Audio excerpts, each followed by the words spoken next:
नमस्कार, स्वागत आहे तुमचं आमच्या न्यूज चॅनलवर। आताच्या क्षणाची सर्वात मोठी बातमी, मनोज जरांगे पाटील यांची झाली मोठी फसवणूक, गोड बोलून घेतली या कागदपत्रावर स्वाक्षरी।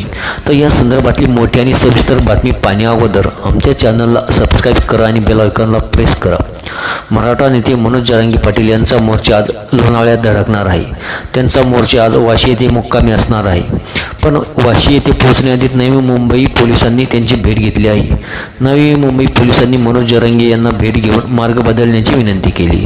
विशेष म्हणजे यावेळी कागदपत्रावरील सहीचा विषय चर्चेत आला। मनोज जरांगे यांनी काही कागदपत्रावर सही केल्याची माहिती समोर आली आहे। पोलिसांसोबत चर्चा केल्यानंतर मनोज जरांगे यांना प्रसारमाध्यमांच्या प्रतिनिधींनी सहीबाबत विचारलं असतं तेव्हा त्यांनी सहीचा किस्सा सांगितला। कोणीतरी आपल्याला गोड बोलून फसवणूक केली आणि सही नेली, असं मनोज जरांगे पाटील यांनी सांगितलं। संबंधित व्यक्तीने कोर्टाचे कागदपत्र असल्याचे म्हणत 2 कागदपत्रावर सही केली, पण तरीसुद्धा मी आझाद मैदानावर उपोषणावर बसणार असल्याचं मनोज जरांगे पाटील यांनी ठामपणे सांगितलं आहे। पोलिसांनी सुचवलेल्या मार्गावर मनोज जरांगे यांनी स्वाक्षरी केली का, असा प्रश्न त्यांना विचारण्यात आला, तेव्हा त्यांनी तो विषय वेगळा आहे, सही घेऊन जाणारी व्यक्ती गोड बोलून सही घेऊन गेली, कोर्टाची सही घ्यायची आहे असं ती व्यक्ती म्हणाली।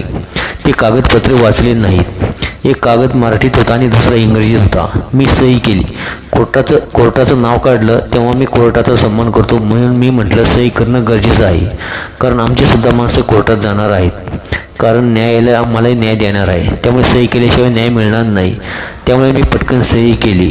मी कोर्टाचं समजून त्या कागदावर सही केली, असं मनोज जरांगे पाटील यांनी स्पष्ट सांगितलं आहे।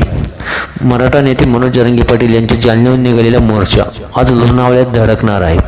जरांगे यांचा मोर्चा नवी मुंबई येथे आला तेव्हा पोलिसांनी त्यांना भेट घेतली, त्यावेळी पोलिसांनी त्यांना मार्ग बदलण्याची विनंती केली। यावेळी आणखीन एक धक्कादायक प्रकार समोर आला, तर याविषयी आपल्याला काय वाटते, आपली काय प्रतिक्रिया आहे, कुठल्या कागदपत्रावर मनोज जरांगे पाटील यांनी सही केली असेल, याविषयीची आपली प्रतिक्रिया कमेंटमध्ये व्यक्त करा आणि बातम्या आवडल्यास त्यात लाईक करा। आणि यापुढे अशा चालू घडामोडीच्या आणि राजकीय घडामोडीच्या ताज्या आणि अपडेट बातम्या पाहण्याकरिता आमच्या चॅनलला सबस्क्राईब करा आणि बेल आयकॉनला प्रेस करा। धन्यवाद।